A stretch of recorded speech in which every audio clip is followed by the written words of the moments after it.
1956 में जुलाई का महीना पाकिस्तान के राजनीतिक इतिहास में एक खास महत्व रखता है। पाकिस्तान क्रॉनिकल में 31 जुलाई की तारीख के संबंध में लिखा है कि उस दिन प्रधानमंत्री चौधरी मोहम्मद अली को उनके पद से हटाने के लिए साजिशें जोरों पर थी और वो राजनीति में अकेले पड़ चुके थे। प्रधानमंत्री जिस तरह की समस्याओं में घिर चुके थे वो अचानक नहीं हुई थी, बल्कि उससे पहले 13 जुलाई को एक ऐसी घटना घटी जिसकी वजह से प्रशासन पर सरकार का नियंत्रण खत्म हो गया था। उस दिन कराची के कमिश्नर और गृह सचिव ने खुफिया पुलिस के कार्यालय पर छापा मारकर मंत्रियों और सरकार के उच्च अधिकारियों के टेलीफोन रिकॉर्ड करने वाले उपकरण कब्जे में ले लिए थे। इस घटना ने राजनीतिक स्थिरता को बुरी तरह प्रभावित किया, साथ ही देश के राजनीतिक नेतृत्व और ब्यूरोक्रेसी को सीढ़ी बनाकर सत्ता में जगह बनाने वाले वर्ग के बीच पहले से मौजूद दरार को और बढ़ा दिया।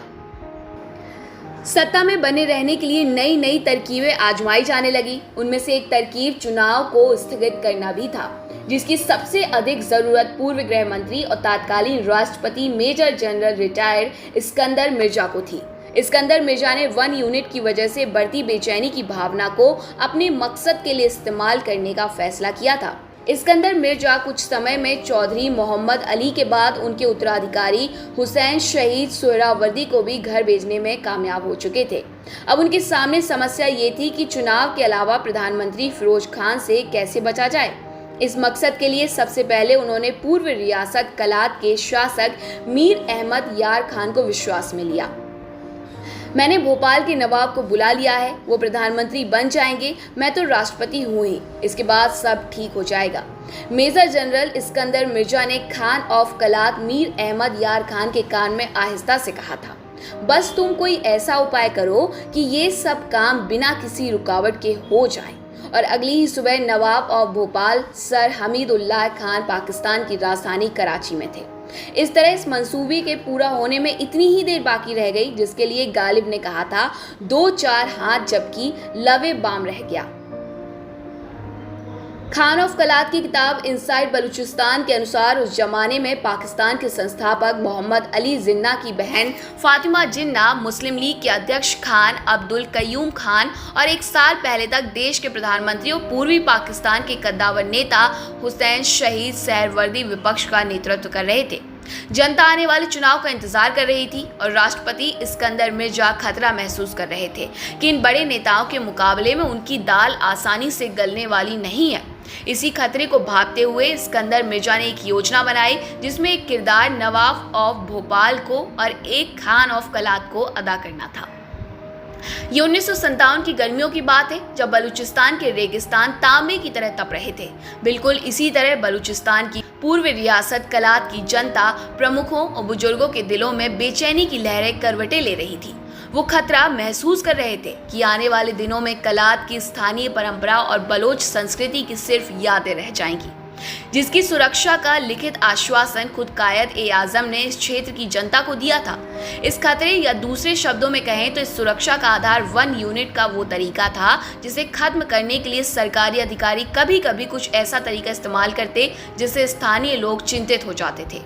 कुछ समय बाद सर्दी के मौसम की वो एक उदास सी शाम थी जिसमें खान ऑफ कलात से कायद-ए-आजम के एक जूनियर साथी मिर्जा जवाद बेग की मुलाकात हुई। उन दिनों कराची में सर्दी खूब पड़ रही थी, जिससे बचने के लिए लोग ओवरकोट भी पहन लिया करते थे।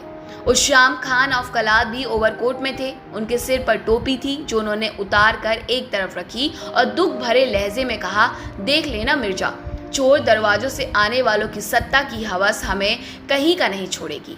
मिर्जा जवाद बेग ने उन दिनों की याद को ताज़ा करते हुए बताया कि ये वही दिन थे जब कलात और बलूचिस्तान के कुछ दूसरे शहरों में स्थानीय बुजुर्गों और कबायली मुखियाओं के बीच सलाह मशविरों का दौर जोरों पर था और खान ऑफ कलात महसूस करने लगे थे कि बलूचिस्तान के लोगों की तसल्ली के लिए अगर जल्दी ठोस कदम ना उठाए गए तो किसी बड़ी मुश्किल को टालना मुश्किल हो जाएगा।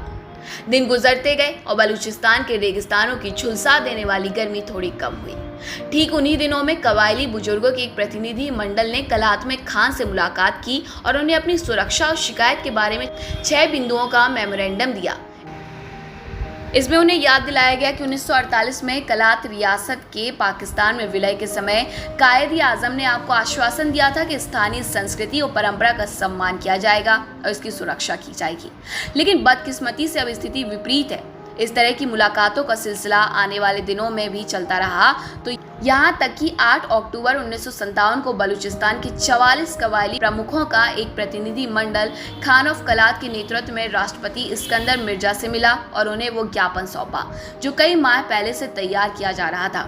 इस्कंदर मिर्जा ने उनकी मांगों पर सहानुभूति के साथ विचार करने का वादा किया और खान ऑफ कलात को कुछ बड़े कदम उठाने के लिए कानूनी सलाह देने के निर्देश दिए। सब्सक्राइब करें हमारे चैनल देश ऑनलाइन पल्स ऑफ पीपल और बेल आइकन को क्लिक करना ना भूलें ताकि आप अपडेट रहे हमारे नई वीडियो से।